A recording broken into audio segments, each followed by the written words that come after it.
Nah itu orang-orang Mujassimah Wahabiyah itu sebagian itu cara memahami bahasa begitu. Ini bukan fitnah ini, karena Ibnu Taimiyah itu mengatakan bahwa tidak ada kinayah, tidak ada majaz dalam bahasa Arab. Padahal seluruh kitab sastra Arab balaghah itu berbicara mengenai majaz, kinayah, kata-kata kiasan itu ada semua.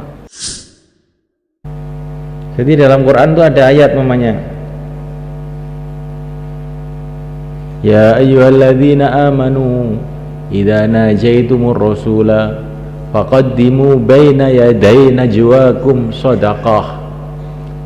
Hai orang-orang beriman, kalau kamu mau berbicara dengan Rasul, maka sebelum berbicara dengan Rasul itu buatlah shadaqah. Maknanya begitu, baina yaday najwakum. Maknanya baina yaday najwakum itu di antara dua tangannya pembicaraan. Apa pembicaraan itu punya tangan apa? Maksudnya sebelumnya. Di kitab pun dalam Quran itu ada tangannya. Musaddiqal lima baina yadayhi.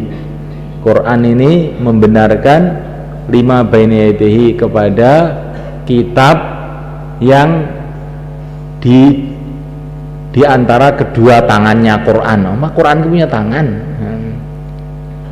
Ini dalam bahasa Arab maksudnya musaddiqal lima baina yadayhi, maksudnya membenarkan kitab-kitab yang sebelumnya Al-Quran.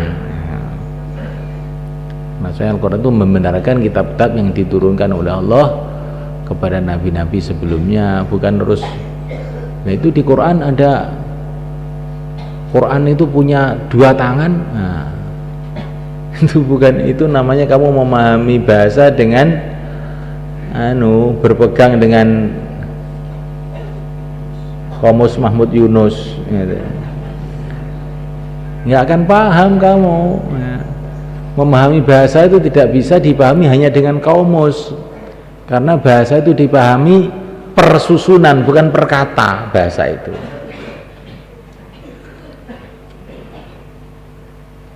Coba kalau kamu dalam bahasa Indonesia ya, ada kata-kata mata, maka terjemahnya dalam bahasa Arab apa namanya? Ainun. Terus ada kata-kata mata-mata, apa terjemahnya? Ngainun begitu? Bukan. Mata-mata itu maknanya lain, walaupun hurufnya itu kayak sama, nih maknanya lain. Mata-mata itu maksudnya orang yang diperintahkan untuk mengintai, itu namanya mata-mata. Banyak begitu. Jadi kalau memahami bahasa hanya dengan Qomus itu nanti keliru. Nah itu orang-orang Mujassimah Wahabiyah itu sebagian itu cara memahami bahasa begitu. Ini bukan fitnah ini, karena Ibnu Taimiyah itu mengatakan bahwa tidak ada kinayah, tidak ada majaz dalam bahasa Arab. Padahal seluruh kitab sastra Arab balaghah itu berbicara mengenai majaz, kinayah, kata-kata kiasan itu ada semua.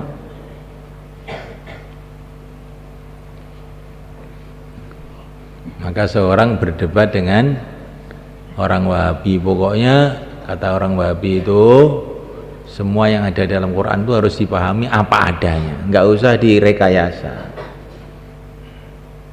Nah, ulamanya ini Wahabinya ini orangnya buta. Oh begitu.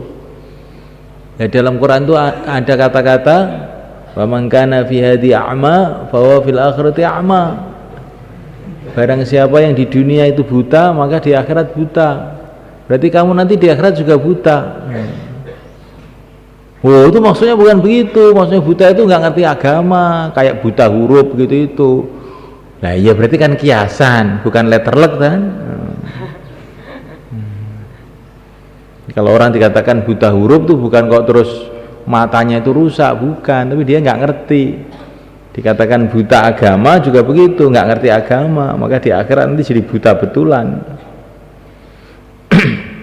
Jadi susunan bahasa Arab itu harus dipahami secara baik, baru orang itu bisa memahami Al-Quran. Ini kalau dipahami model orang Wahabi, rusak itu nanti.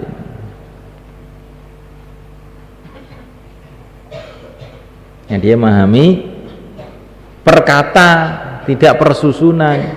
Kalaupun mereka memahami susunan, tidak sesuai dengan pemahaman orang-orang Arab mengenai hal itu, akhirnya keliru.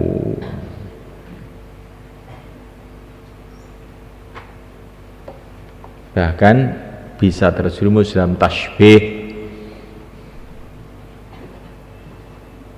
sehingga bertentangan dengan laisa kamitslihi syai'. Karena orang Wahabi kalau ngomong tuh enak aja. Apa kamu lebih tahu mengenai Allah melebihi Allah? Oh, di Quran aja begitu kok. Kamu apa itu ikut Asy'ari, ikut Maturidi, apa itu? Oh, Quran itu pakai bahasa Arab, bukan pakai bahasa Jawa, Kang. Ya. Ini saya ini ikut Quran juga, cuman pakai tertib yang benar. Kalau kamu itu ikut Quran, tapi pakai tertib yang enggak benar. Bukan saya enggak ikut Quran, ikut Quran. Nah, kamu ikut Asy'ari itu ikut Quran. Kalau Asy'ari itu ikut Injil, enggak akan ada orang ikut. Nah, enak aja ngomongnya.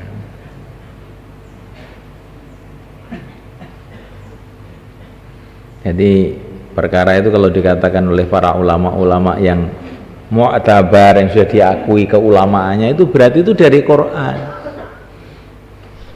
Cuman kita kadang-kadang belum tahu sumbernya. Yang disalahkan yang tidak tahu itu. Jangan nyalahkan Imam Asy'ari.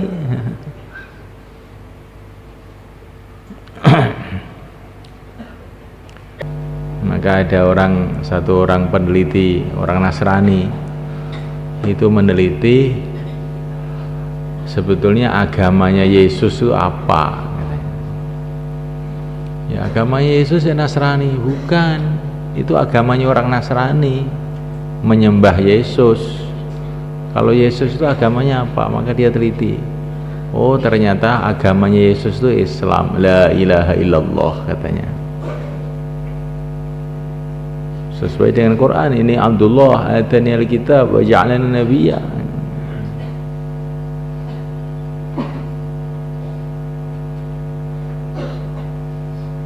Ini semua adalah karena kebodohan, sehingga makhluk disifati sifatnya Tuhan, Tuhan disifati dengan sifatnya makhluk. Itulah namanya syirik.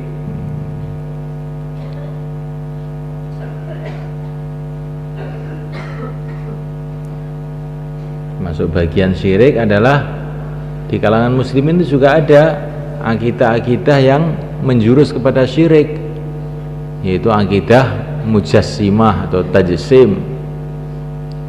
Mujassimah itu orang itu menganggap Tuhan itu berbentuk begini, bertempat di atas aras dan sebagainya. Ini juga termasuk bagian daripada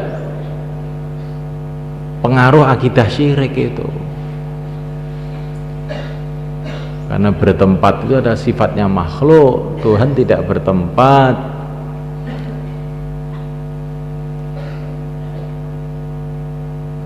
Karena tempat itu makhluk. Nah, sebelum ada tempat, Tuhan di mana? Sebelum ada tempat, Tuhan di mana? Tuhan itu tidak perlu dengan tempat. Bagaimana? Laisa kamitslihi syai', tidak bisa dibayangkan. Tuhan itu tidak bisa dibayangkan. Walam yakul lahu kufuwan ahad, tidak sama dengan apa saja. Sehingga para ulama membuat satu kaidah, kullu ma khatara fi balika fallahu bi khilafihi. Apa saja yang terlintas di hati kamu, ketahuilah bahwa Allah tidak begitu. Allah itu nggak bisa dibayangkan. Apa yang bisa kamu bayangkan berarti ada bentuknya, ada ukurannya, ada warnanya. Maka itu semua sifatnya makhluk, maka Tuhan itu nggak bisa dibayangkan.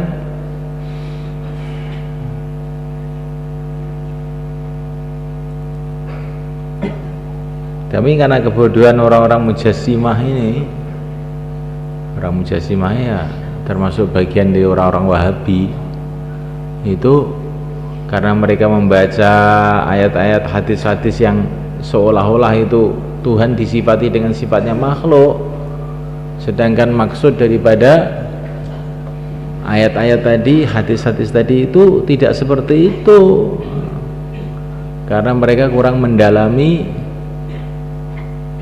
bahasa Arab dengan baik.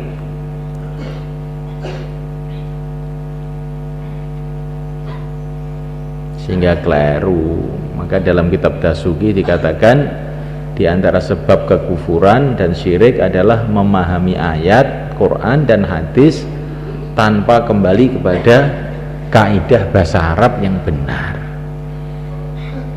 Ahlakmu mempesona, duhai bulan purnama.